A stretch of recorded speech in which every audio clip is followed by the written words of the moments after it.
Okay, good morning, everyone. So it's my great pleasure to introduce Dr. Dufault this morning. And so Dr. Dufault, it's a health educator and researcher specializing in heavy metal toxicology with a focus on food ingredient safety. And just very briefly, Dr. Dufault received her Bachelor of Science in environmental policy analysis and planning with environmental science toxicology emphasis from UC, University of California at Davis. And then she received her master's degree in teaching biology from University of Maryland. And afterwards, she completed her doctorate degree in health and wellness education from A.T. Still University, which is in Missouri, right? Yeah, in Missouri. So with that, so thank you so much for joining us today and sharing your work. So we're very much look forward to the seminar. So currently, Dr. Dufault is executive director for this Food Ingredients and Health Research Institute. Welcome. Thank you. Yeah. Mahalo.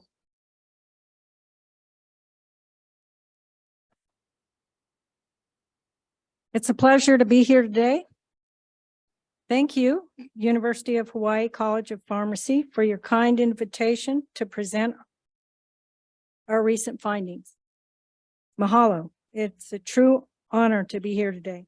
The title of my presentation is Higher Rates of Autism and ADHD in American Children Are Food Quality Issues Impacting Epigenetic Inheritance.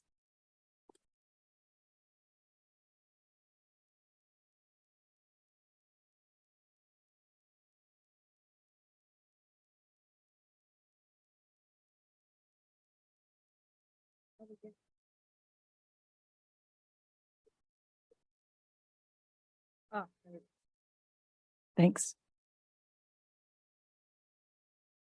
So is epigenetic inheritance even a factor in the development of autism and ADHD? To answer this question, we're going to cover a lot of areas in a short period of time. We're going to look at the most important genes involved in autism and ADHD.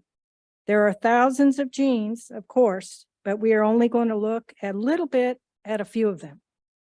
So in the absence of data, we've got to go with what we know. We're going to look at food quality factors in the food supply known to impact these gene behaviors. We're going to look at the autism and ADHD prevalence data. And when all is said and done, hopefully you will have a better understanding of nutritional epigenetics. Well, let me introduce myself first. I am Dr. Dufault, an FDA whistleblower and American research scientist. A whistleblower is an employee who reveals information about activity within an organization that is deemed illegal, immoral, illicit, unsafe, or fraudulent. I worked at the US FDA for 9 of my 16 years in the United States Public Health Service. While I was working there, I was investigating the mercury cycle as part of my job. It turns out there is often mercury residue in high fructose corn syrup.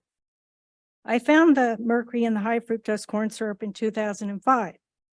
At the time, the USDA reported each American was eating on average 60 pounds of high fructose corn syrup per year. That seemed like a lot of high fructose corn syrup to me, and I felt the potential mercury exposures were a danger to pregnant women, infants, and children. The FDA did not agree with me. So I retired early from my career on December 31st, 2007, to publish my findings of mercury in high fructose corn syrup. It took a couple of years to get the findings published. I've been busy since I retired working with my collaborators. I founded the nonprofit Food Ingredient and Health Research Institute in 2010. We have no paid staff, and yet we've conducted follow-up studies and clinical trial work through collaboration with various institutions. The mercury in high fructose corn syrup finding was published in early 2009 and picked up by the press. There were numerous articles about it all over the internet. Of course, the corn refiners were furious. We published the article in the Environmental Health Journal. You can get access to the article of the Environmental Health Journal online at BMC Springer Nature. There have been 158,000 downloads and 120 citations. The article is indexed and accessible at PubMed. The corn refiners would like you to think that mercury in high fructose corn syrup is no longer a problem. It's still a problem. I guarantee that if you look for inorganic mercury residues in products containing high fructose corn syrup, you will find them. Why? Because highly processed foods often contain high fructose corn syrup, vegetable oils, preservatives, and food colors. All these ingredients may contain inorganic mercury, lead, or other heavy metals. If you don't believe me, read the United States congressional reports published 2 years ago in 2021. The first report came out February 4th, 2021, and it was called Baby Foods Are Tainted with Dangerous Levels of Arsenic, Lead, Cadmium, and Mercury. The second report came out September 29th, 2021, and it was titled New Disclosures Show Dangerous Levels of Toxic Heavy Metals in Even More Baby Food.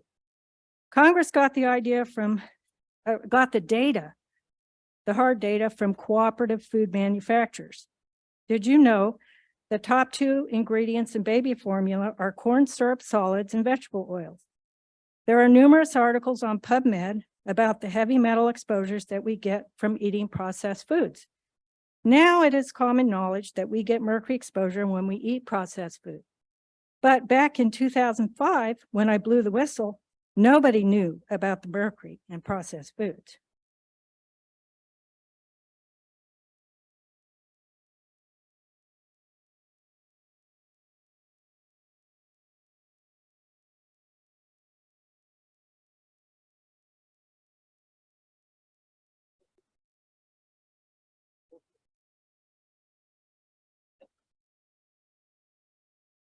I don't know.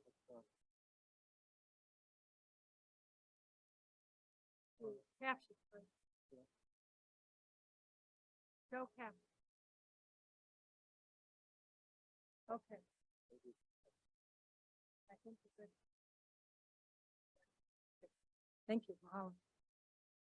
Okay, so by investigating impact of dietary mercury exposures on child development in 2005, I began my journey in the research area we now know as nutritional epigenetics. The term nutritional epigenetics was first invented in 2011 by Dr. Hannah Landecker, a sociology professor at UCLA, College of Social Science. In a paper published in 2011, she explained that nutritional epigenetics seeks to explain the effects of nutrition on gene expression. In our first nutritional epigenetics investigation, we focused our research on the metallothionein, or the MT gene, which is zinc dependent. Children with autism and ADHD are zinc deficient. This is a picture of the MT gene protein metallothionein. It's a family of rich, low molecular weight proteins. MTs have the capacity to bind with elements that we need to stay healthy. Zinc, copper, and selenium, for example. And xenobiotic elements that we do not need that may be toxic, such as cadmium, mercury, arsenic, and lead. MTs bind with these elements through the thiol group of its cysteine residues. The little purple balls are zinc, and the yellow represent the thiol group of cysteine residues. If a child is zinc deficient, they will not be able to produce enough metallothionein protein, and they will not be able to metabolize and excrete heavy metals. Metallothionein is probably one of the most important proteins in our immune system. We called our first nutritional epigenetics model the mercury toxicity model. Our focus was on the impact of dietary mercury exposures on the metallothionein, or MT gene. The MT gene carries the instructions for producing metallothionein, a metal transporter protein. Our bodies must be able to produce enough metallothionein to transport and eliminate heavy metals, including mercury. Back in 2005, the model was very simple.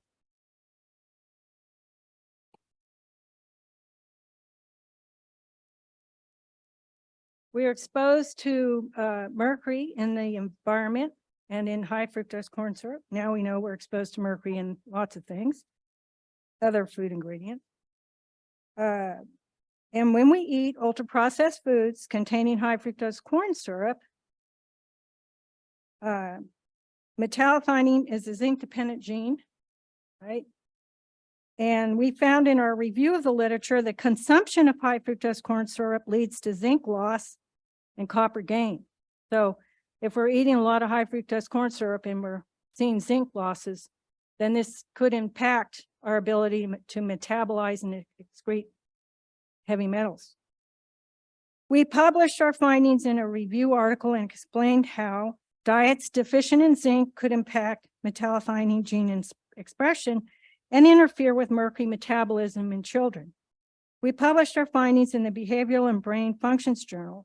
In our conclusion, we wrote, if the individual consumes an unhealthy diet leading to mineral imbalances, especially zinc loss and copper gain, then it is possible that either there will not be enough metallothionein to eliminate the mercury, or the metallothionein gene may not function properly. In either case, if the mercury is not eliminated, then it will lead to oxidative stress, right there.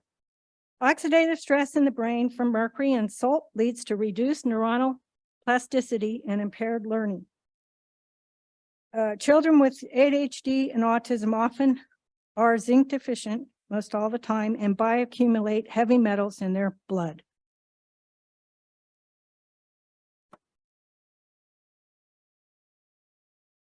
High fructose corn syrup is known by different names. Regardless of the name, fructose, glucose, isoglucose, or high fructose corn syrup, its consumption can lead to zinc loss depending on daily dose and exposure and overall diet quality.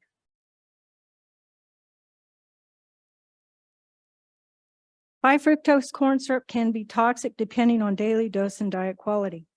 There has been little follow-up research on how high fructose corn syrup consumption leads to zinc losses since Ivachuri and Keyes published that finding in 1992. That Ivachuri and Keyes paper is no longer available. The abstract is posted on PubMed, but when you read the full paper, you realize the abstract is not entirely correct. I had a conversation with Dr. Ivachuri nearly 20 years ago, and he agreed that there was missing information in the abstract. I have a copy of the original Ivachuri paper and will provide it if anyone wants to read it. Bottom line is, the mechanism for zinc loss remains unknown. High fructose corn syrup research is not encouraged in the United States. However, it is clear to me that high fructose corn syrup consumption in and of itself can be a problem if you have a child with ADHD or autism who is already zinc deficient. Zinc is required to build the metallothionein protein, which is needed to transport, detoxify, and excrete heavy metals. By removing heavy metals from the body, metallothionein protects against oxidative stress. Just to recap, immediately after the mercury and high fructose corn syrup article came out in 2009, we published the first true nutritional epigenetics model in a separate publication titled Mercury Exposure, Nutritional Deficiencies, and Metabolic Disruptions May Affect Learning in Children. Our focus was on mercury metabolism, nutritional deficiencies, and the MT gene. We created the model back in 2007 when I still worked at FDA. 3 years later, in 2012, we conducted another literature review and found another gene impacted by consumption of high fructose corn syrup and dietary heavy metal exposures, the PON1 gene. The PON1 gene is a critical gene in children with autism and ADHD. The PON1 gene is calcium dependent. During that review, we found a paper written by USDA scientists, United States Department of Agriculture scientists. These scientists conducted a study that showed how consumption of high fructose corn syrup in humans can lead to calcium losses if dietary magnesium intake is low. With losses in calcium, lead exposure becomes more harmful as lead cannot be excreted. and organophosphate pesticide exposures become more toxic because POM1 gene activity is low. In that literature review, we identified additional important dietary factors that could create conditions for the development of autism and ADHD. We revised our mercury toxicity model. We published that revised mercury toxicity model in the Clinical Epigenetics Journal in 2012. Few people understood the role of diet in gene modulation. So we coined a term that we hoped would catch on, macroepigenetics. In that article, we propose the term macroepigenetics to describe the process of examining food supplies and their impact on body metabolism and gene function, along with what is known about environmental exposures across populations. Well, macroepigenetics didn't catch on, even though this article remains the most accessed article in the Clinical Epigenetics Journal with 159,000 downloads and 80 citations. No one else is using the term macroepigenetics. I think the sticking point is that no one else has had the opportunity to examine food supplies and compare gene activity across populations.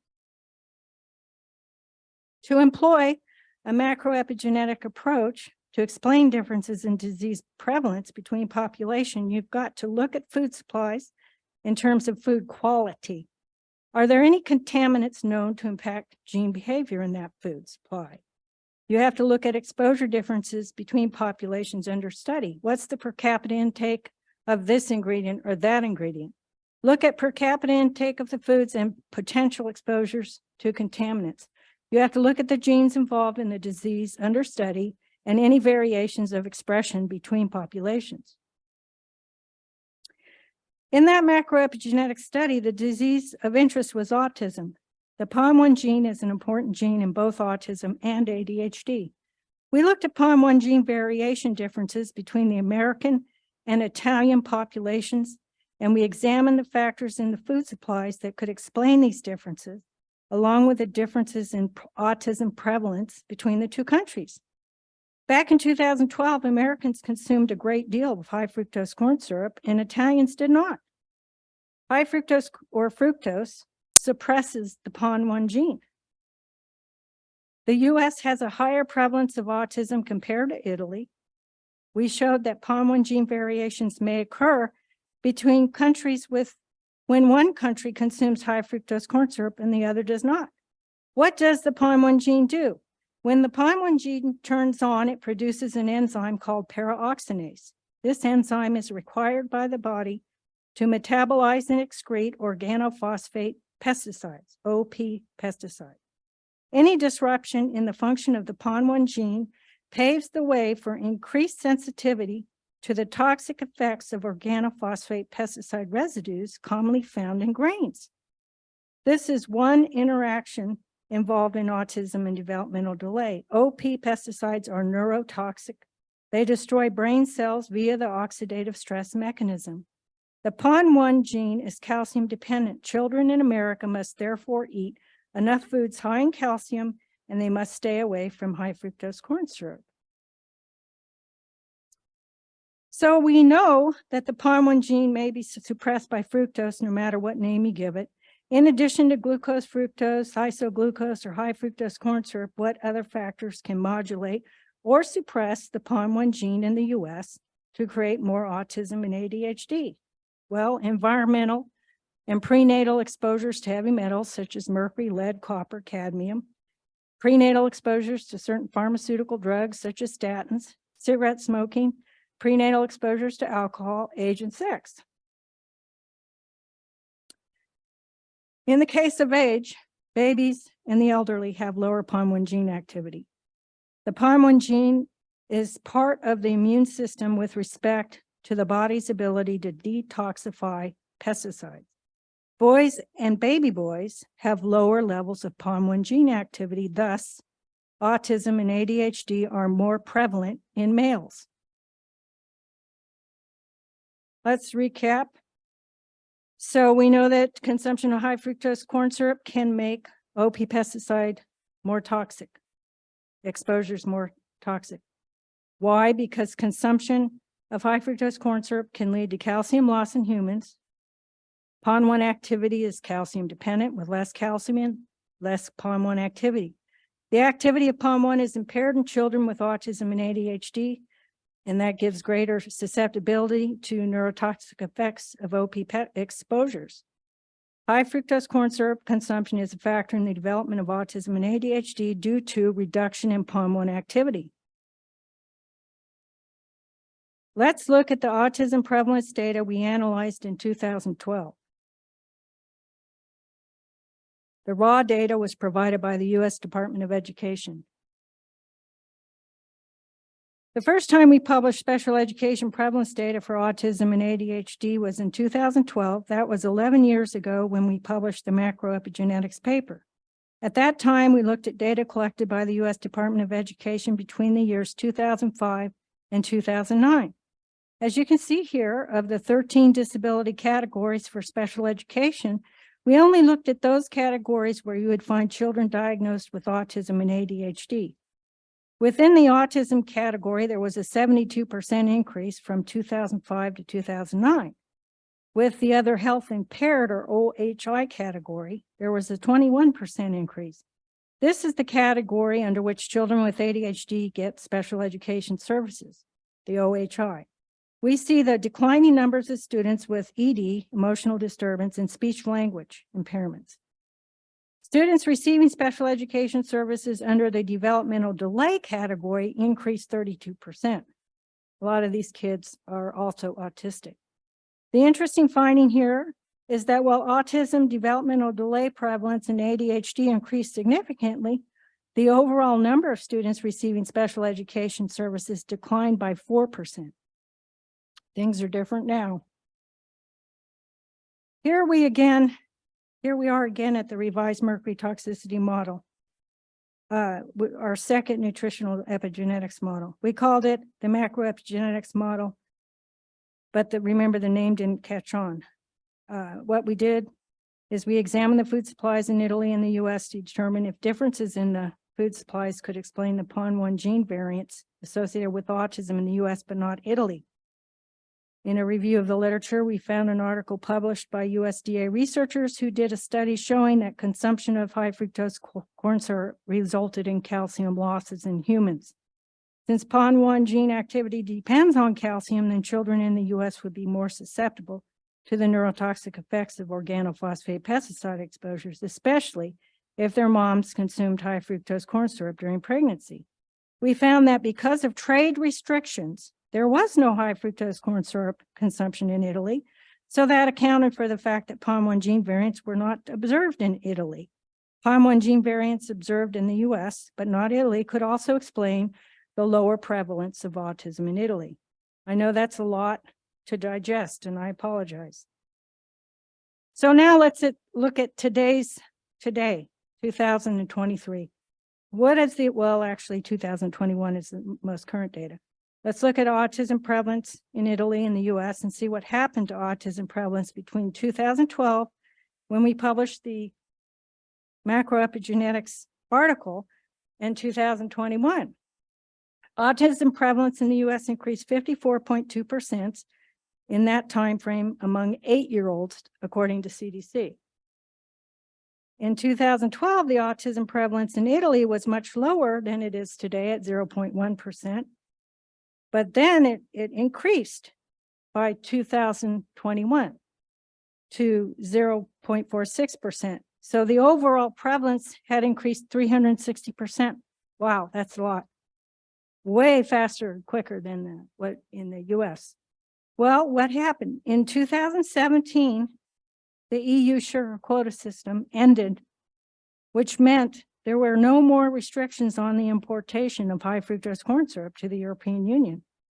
Here we have a bar chart produced by the Starch Europe, the trade organization for high fructose corn syrup, which is known as isoglucose in the European Union. You can see the two short bars representing before the end of the quota and after the end of the quota. The tall bar is the total output of isoglucose in million tons expected by 2026. What do you think will happen to autism prevalence in Italy as high fructose corn syrup consumption continues to increase. Early on in the presentation, we had this slide. Let's see, where are we? Are we keeping on track? Is epigenetic inheritance even a factor in the development of autism and ADHD? We're going to get there, I promise. What we've done is we looked at some of the historic data, prevalence data, and we looked at some genes involved in autism, metallothionein, PON1, and now we're going to get a better idea of the current prevalence data, what we just published. So on March 9th of this year, in the World Journal of Clinical Pediatrics, we published this article titled "Higher Rates of Autism and Attention Deficit Hyperactivity Disorder in American Children. Are food quality issues impacting epigenetic inheritance?" At this time, I'd like to publicly express my appreciation for my research team, my co-authors, Dr. Raquel Kreider, formerly of NIH, Dr. Richard Deeth, Dr. Roseanne Schnoll, Dr. Steve Gilbert, Dr. Walter Lukey, and Amanda Hitt. These collaborators have been working with me for years. All but one has been on my team since 2007. 16 years. Can you imagine having collaborators for 16 years? Dr. Lukey at LSU Neuroscience Center and I have collaborated the longest since 2005. And almost 18 years. Thank you to my collaborators. During this last review, we contacted the U.S. Department of Education to get permission to use the student enrollment chart created in 2016. As you can see here, student enrollment has remained relatively flat in the United States. Updated charts show the same information, but in different ways. I like this chart because it shows total student enrollment for children in pre-K through grade 12. It also shows enrollment during our study period, which starts in 2006 and ends in 2021. Even though enrollment has remained relatively stable, autism prevalence in children ages 6 to 21 increased 242% in the 15-year period from 2006 to 2021. Developmental delay increased 184%, and across all disability categories, demand for special education services increased 10.4%. And that's while student enrollment remained flat. So 10.4% increase in overall special education services demand. Here's the U.S. Department of Education data in a bar chart. Of the 3 disability categories under which children with autism may receive services, autism caseload percentages jumped from 4 to 11%, nearly tripling. And developmental delay caseload percentages jumped from 1 to 4%, quadrupling in occurrence. Children qualifying for special education services under the health impairment ADHD type category jumped from 10 to 16%. The bar chart also shows how the data collected by the U.S. Department of Education looks for the years 2006 and 2021.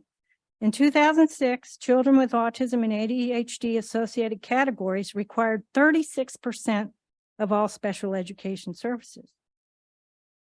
But by 2021, children with these disabilities required 49%, or nearly half of all special education services. That's why this bar here is shorter for all the other disability categories, because there's more children with the autism and ADHD related services. So more and more children are being diagnosed with autism and ADHD in the U.S. and receiving the lion's share of special education services.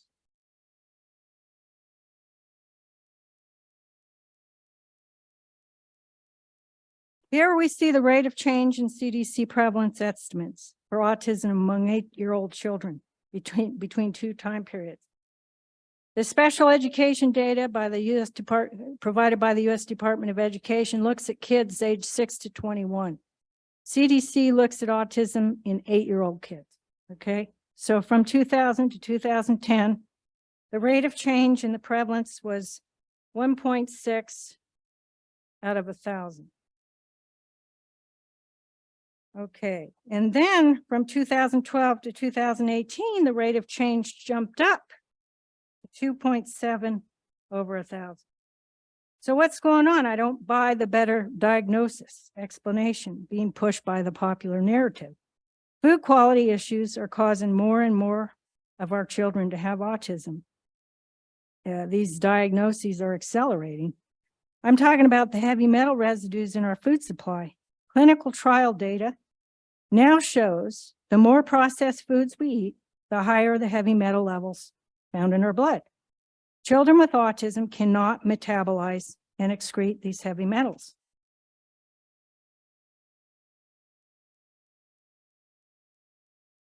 I'm talking about co-exposures.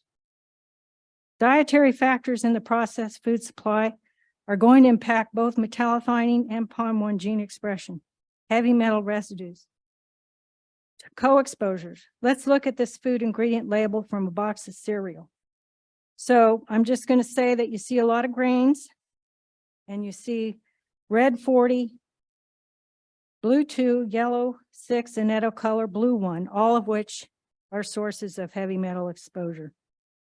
I see no less than 5 ingredients with allowable heavy metal residues.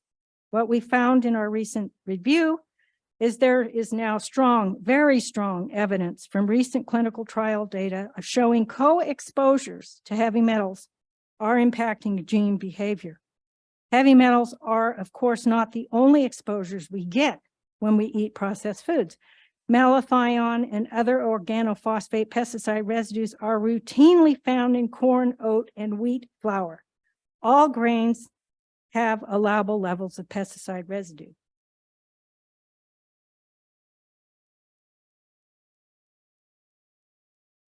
Some food colors contain heavy metals. Petroleum-based food colors have allowable heavy metal residues. Petroleum-based food colors have been around since before FDA was even formed as an agency. They were grandfathered in. FDA has a certification system in place. FDA certifies these food colors by batch to ensure concentrations of inorganic mercury, lead, arsenic, and chromium do not exceed the allowable levels. Here we see some of the certified food colors and the allowable heavy metal residues, along with some of the processed food products where they may be found. Co-exposure here, co-exposure there, here an exposure, there an exposure, everywhere a co-exposure. Okay, so we see with yellow number 5, which is also known as tartrazine, or in the European Union E102, up to 10 parts per million lead, 3 parts per million arsenic, or 1 part per million mercury in each batch made. And I'm not going to go through and read the whole slide, but all of these petroleum-based food colors have allowable lead up to 10 parts per million, arsenic up to 3 parts per million, and blue number 1 has allowable chromium up to 50 parts per million. So that's not good, not good at all. In the US, these food colors are found throughout the food supply and may be sources of heavy metal exposure in the population. These food colors are petroleum-based. They're made with a petrochemical. Petroleum comes from the ground where heavy metals are found. Studies conducted on children in the United Kingdom show that consumption of yellow number 6, actually it's yellow number 5, lead to zinc losses in hyperactive children. We can and could and should thank Dr. Neil Ward in the United Kingdom for this highly enlightening finding. High fructose corn syrup isn't the only processed food ingredient to lead to zinc deficits. Remember these U.S. congressional reports, heavy metals found consistently in baby foods? So baby formula ingredients. Baby formulas vary by manufacturer, but common ingredients found in baby formula include corn syrup solids and vegetable oils. On this label, we see the product contains 42.6% corn syrup solids. Nobody in the United States has bothered to analyze corn syrup solids for mercury or other heavy metal residues. However, plenty of studies conducted all over the world have documented finding mercury and other heavy metals in baby formula. We're talking about co-exposures, folks, co-exposures. What's Congress doing about the heavy metal residue problem? Well, nothing yet. They're taking a nap, no action. So in our newest article that we published this month, we've revised our nutritional epigenetics model one more time to incorporate all the newest factors discovered in our most recent review of the literature. The model continues to be strengthened with each passing year as more clinical trial work is done and published in peer-reviewed journals. We're calling this model the transgenerational epigenetic model for autism and ADHD. So let me just go over it with you. We have all our processed food supply with the food colors and the vegetable oils and the refined sugars, high fructose corn syrup. And we know that, and through clinical trial data, that consumption of high fructose corn syrup leads to calcium and zinc loss, and yellow 5 leads to zinc loss, and probably other food colors. We don't have that data, but they're petroleum based, okay? So we're gonna have dietary inorganic mercury and lead and other heavy metal exposures, but there's so much clinical trial work that shows this. So then this, in children with autism and ADHD, they get to bioaccumulate these heavy metals in their red blood cells because their diets are poor and they don't have enough calcium for the lead. You got to have enough calcium to be able to excrete lead. And then their zinc stores are low, and that interferes with the metallothionein protein, which can't excrete or detoxify lead or mercury if it doesn't have enough zinc. So then what we end up with is all the heavy metals in the red blood cells, which leads to oxidative stress. And then as these heavy metals are accumulating in the blood, we get the changes in the methylation patterns, which then changes gene expression. In other words, this is a mechanism for PON1 inhibition. And then we get more children in the US with symptoms of autism and ADHD, developmental delay. We also get, with the changes in methylation patterns, transgenerational epigenetic inheritance. So with the more ADHD and autism and developmental delay, we need more special education services. So then over here you see when child displays symptoms of autism, ADHD, blood tests can be done to show elevated mercury and lead or other neurotoxic metal. You can do a healthy diet intervention and you can see immediate changes in child learning and behavior.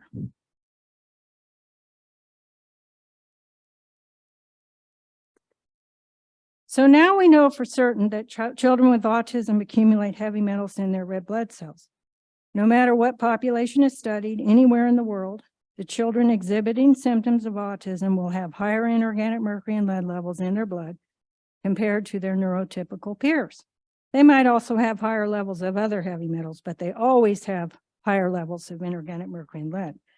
We know that dietary intake of foods containing heavy metals connect directly to the heavy metals in the child's blood. Those clinical studies have been done. We have numerous clinical trial data. We also know for certain that children with ADHD accumulate lead in their red blood cells. No matter what population is studied anywhere in the world, these children that exhibit symptoms of ADHD will have higher blood lead levels compared to their neurotypical peers. Whoops. Okay, here we go. So what does Bing say? Artificial intelligence. What do they say? Well, to the question about lead, Bing says, on the cause of ADHD, Bing says lead exposure is the most likely cause. On the cause of autism, Bing says prenatal organophosphate pesticide exposures are involved in the development of autism. Bing also says lead and mercury exposures are considered one of the main causes of autism. So I don't know. I think I'm going to listen to Bing. Bing doesn't have any interest in ADM or any corn refiners or whatever. Okay, so we're going to step back a minute and briefly discuss our 2021 model, which we called mercury and lead toxicity model for autism and ADHD. And it's important that we talk about that just a little bit. It's not much different. It's really the same, but I have a little more information in the bubbles. So that paper was published in the World Journal of Methodology. And here we show how mercury and lead exposures in conjunction with nutritional deficits from eating a diet high in processed foods will lead to changes in gene expression. So, which we've seen before. And then these problem behaviors are symptoms of organophosphate poisoning and heavy metal accumulation. The processed food diet leads to lead and mercury accumulation in red blood cells and calcium loss, which interferes with PON1 gene activity. So the ability of the body to detoxify organophosphate pesticide residue commonly found in the food supply becomes impaired in a child with autism or ADHD. And this is why we're going to talk about this article just very briefly, is because we provide guidance for measuring inorganic mercury and lead levels in blood. And we also provide guidance on the dietary changes needed to reduce heavy metals in the blood of children with autism and ADHD. This guidance is a protocol for diagnosis and treatment. We know for certain that the PON1 gene must be working properly to prevent autism and ADHD. Diet must support PON1 gene expression and the production of the paraoxidase enzyme needed to break down organophosphate pesticide residue. OP is neurotoxic and causes oxidative stress in the cells. Let me just say at this moment that when you look at what Americans eat, because you can look at that data, and I've talked about it in previous papers, I didn't go over it today, but the average American consumes like 90 pounds of wheat a year, okay? They consume like 3 pounds of broccoli. So when you're consuming all that wheat with pesticide residue, you're talking about dose, you're getting exposed, all right? So that when you're doing a broad view of epigenetics, you got to look at how much of certain kinds of foods are people eating to even consider what their dose could possibly be. So, all right. So back to the PON1 gene expression, which needs to be supported by proper diet. And the reason why is OP is neurotoxic and causes oxidative stress in the cells. We also know that the metallothionein gene must work properly to prevent the accumulation of heavy metals in the red blood cells. Heavy metals also cause oxidative stress inside the cells, which we just saw the newest. To combat oxidative stress caused by the buildup of lead and mercury in cells, a diet needs to include adequate amounts of zinc, calcium, and selenium. And all of that stuff's in that paper. That's why I just went over it, just so you know. Okay. So, and that paper was titled Connecting Inorganic Mercury and Lead Measurements in Blood to Dietary Sources of Exposure That May Impact Child Development. Man, I have to tell you, that's my favorite paper because it's got so much clinical trial data. And the chemist on that paper actually works at FDA. So I thought that was pretty good, you know. Now I got FDA helping me. All right. So the current 2023 nutritional epigenetics model. I'm probably driving you nuts with all these models, but the clinical trial data is coming in faster than I can keep up with it. Every year there's more clinical trial data to support this model. So let's focus on the oxidative stress caused by the accumulation of heavy metals in blood cells. So high fructose corn syrup reduces calcium, and this allows lead to accumulate and create more oxidative stress. High fructose corn syrup and yellow 5 consumption both lead to zinc losses, which we went over in previously. And then DNA methylation patterns are the switches right here where we see changes in response to the oxidative stress. So prenatal, these switches that turn on and off, they can be passed on to the next generation. Prenatal dietary exposures to heavy metals may impact gene activity in the child. So what mom's eating is what's going to impact how the child functions. And this is called transgenerational epigenetic inheritance. So we're going to look at the methylation changes. We're finally getting to the end here. So as heavy metals accumulate in red blood cells, oxidative stress occurs and methylation patterns may change. Oxidative stress means there are reactive oxygen species, or ROS, inside the cell. Imagine a balloon that fills up with air and then so much air that eventually blows up. So oxidative stress is known to kill cells. And oxidative stress caused by heavy metal exposures may be alleviated with the introduction of nutrients that serve as antioxidants. So they stop the oxidative stress. Examples of such elements are zinc and selenium. It is important to reduce dietary heavy metal intake via the adoption of a truly healthy diet in order to prevent the bioaccumulation of heavy metals in the blood cells of children who exhibit symptoms associated with autism and ADHD. In addition to creating conditions for symptomatic autism and ADHD in childhood, heavy metal exposures can create changes in DNA methylation patterns that impact child neurodevelopment in the womb and contribute to adverse health outcomes in adulthood. DNA methylation is an important regulator of gene expression. A methyl group, which is a molecule made up of 1 carbon and 3 hydrogen atoms, attaches to the DNA and serves as a switch to turn a gene on or off from one generation to the next for better or worse.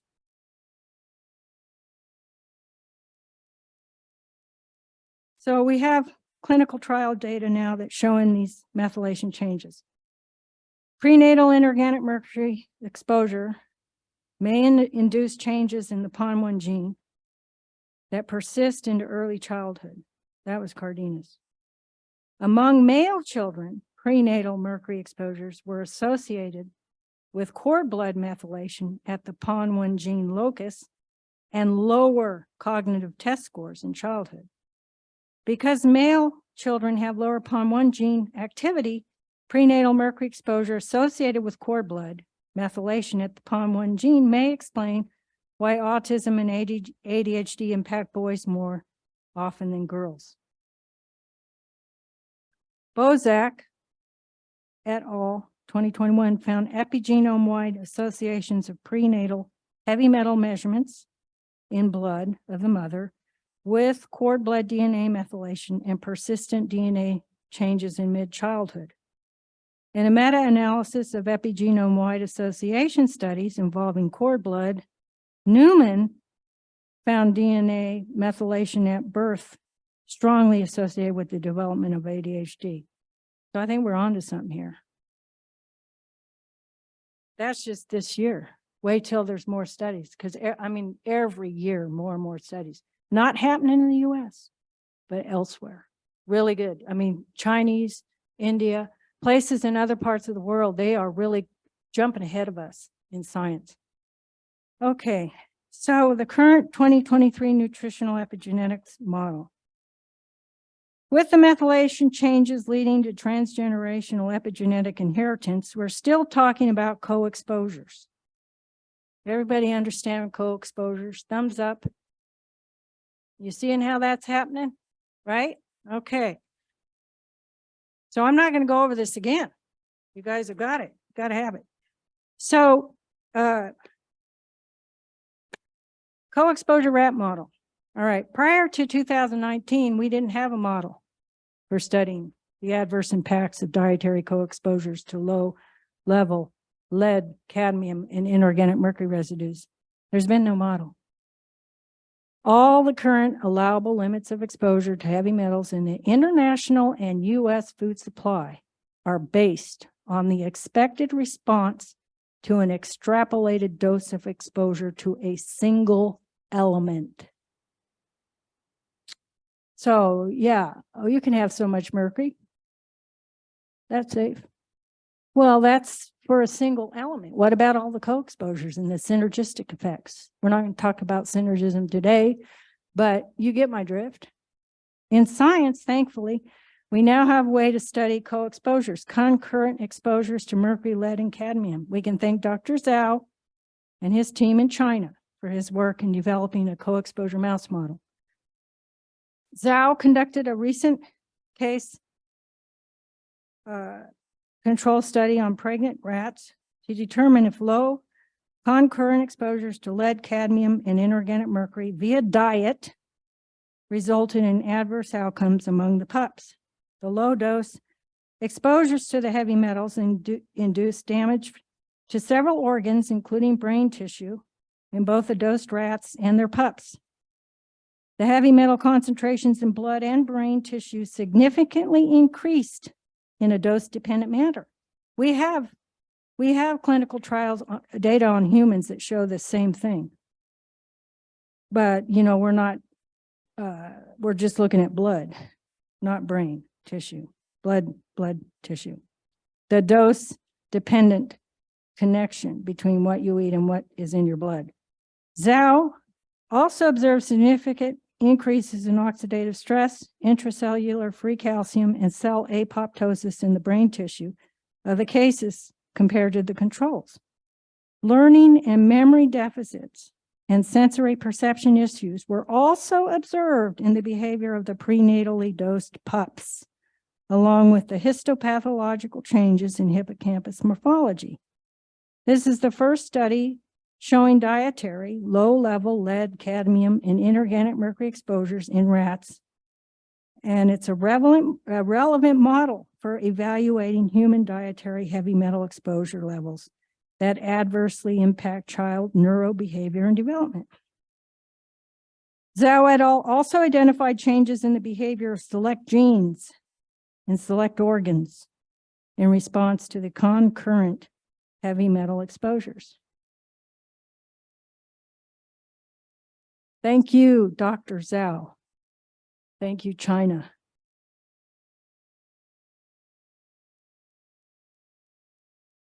So, in our newest article that we published this month, we've revised our nutritional epigenetics model one more time to incorporate all the newest factors discovered in our most recent review of the literature. The model continues to be strengthened with each passing year as more clinical trial work is done and published in peer-reviewed journals. Meanwhile, the U.S. Congress is still asleep at the switch. No sign of fixing the food supply, even though they issued 2 reports in 2021 of the problem of heavy metals in baby food. What are other countries doing? Well, the European Union and the United Kingdom require warning labels on packaging that contains foods with petroleum-based FDA-certified food colors. That warning has to state, may have an adverse effect on activity and attention in children. So these warning labels have been on food packaging in the European Union since 2010. Colors include red 40, yellow 5, yellow 6, and a couple other colors, all petroleum-based. With Congress asleep at the switch, what can we do here in the U.S. to improve our birth outcomes and reduce the growing prevalence of autism and ADHD? Our education system is in crisis. There are not enough special education teachers to go around, and teachers are quitting en masse, citing student behaviors as one reason for their departure. Well, you can imagine my frustration. How long has it been since I gave up my career to publish my findings of mercury in high fructose corn syrup? My son, who gets to listen to me and all my frustration, says we need to change the narrative. So here's a new narrative. We thought the U.S. food supply was safe. We now know the U.S. food supply is not safe. We are uneducated as to the allowable contaminants in the food supply. We are uneducated as to what co-exposures to these contaminants will do to our bodies and our offspring. We are poisoning future generations by what we eat today. Until we get educated, we are literally unsafe at any meal. Can we do anything else? Well, we could provide physicians and parents with nutritional epigenetics instruction. We could also do further research, collaborate with universities and countries who are open to improving childbirth and learning outcomes. I personally don't think we need any more studies at this point, but I'm willing to collaborate with anyone who wants to learn more. In the U.S., only the U.S. Congress can fix the food supply. Congress needs to get woke. Congress needs to literally wake up. At this time, I'd like to thank those who have collaborated with us here in Hawaii over the last few years. Farms, Family Agriculture Resource Management Services, Jillian Hishaw. She's been providing small grants to us. Menapa'a, the Positive Action Alliance, Iopa Mauna Kea, and Volcano Friends Feeding Friends, and Hawaii Community Foundation, and HAAS, Hawaii Academy of Arts and Science Public Charter School. All have worked with us on collaborative projects. Here's my contact information. rdufault@atsu.edu or rdufault@foodingredient.info. I believe nutritional epigenetics will soon be recognized as a new field of study in biology. My area of expertise and interest focuses on how dietary factors impact gene behaviors in autism and ADHD. Thank you very much for your attention, and if anyone has questions, please raise your hand.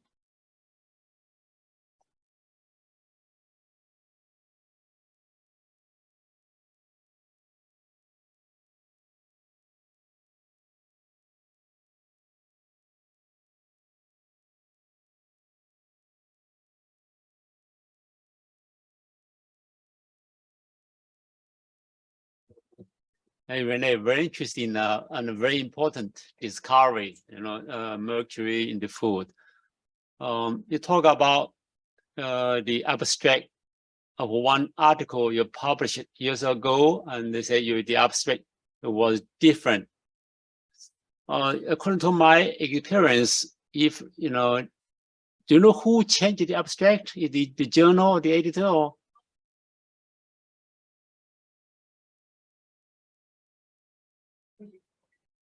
That particular article where only the abstract is now available was published in 92 or 93, and things were a lot different then. We didn't even have the internet.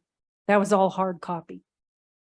So I happened to have the article and I scanned it. So I have it in a file and I can share it if anybody wants it. And that was the Ivachuri article that showed the zinc losses with fructose feeding of humans. Actually, you can ask for correction. For example, for instance, if I, something wrong with the authorship, you can, write an email to the editor, do a correct for you. Yeah, you can do that. That's good. That should be, I don't know if that journal still even exists, but if it did, that would be a really good strategy. Right. To get the right information. Because sometimes when you do a literature review and you read an abstract, it looks interesting. So you download the paper and then you find out a lot of different stuff that wasn't in the abstract. And most of the connections I made that you've heard about were because I read articles very meticulously. And I saw things in them, like, for example, Costa. He's a big wig in PON1 gene behavior and has been for years. And in his paper, he says fructose suppresses PON1 gene activity. That isn't in the abstract, but in order to do a good literature review, you have to read the papers in full. You can't just browse the abstract. And if somebody like Costa, and he's really the leader in PON1 gene modulation, well, then you want to read all his papers word for word because he knows, he's been doing the research for years and years. Yeah, the second comment, the co-exposure, I like your term. So, in pharmacy, we like to use in a good way, for example, synergistic. So when you put two drugs, use two drugs together, two drugs with different mechanism of action, when you use it together, then maybe the efficacy will be increased many times, not just 2 times, but it's a good way. So I believe, the content of the lead and the mercury may be within, the limitation, decided by FDA. But, if you put all this heavy metal together, that's scary. So, yeah. And I put in the newest paper about the synergistic effects of mercury and aluminum. there was. Oh, see, you use the term, yeah. Yeah, so I didn't go over that today because I didn't want to, I have another presentation to do at a different university in mid-April, and I just didn't have time to do, takes me hours and hours to do a PowerPoint. And so I tried to do one PowerPoint to kill all, one bird. What is it? One bird and two stones, whatever. So they wanted a presentation on nutritional epigenetics. So that's why there's a lot of that in here, because I don't want to have to reinvent the wheel, try to do one PowerPoint that will serve two universities. But yeah. Yeah, you're right. You're what do you eat? Thank you very much.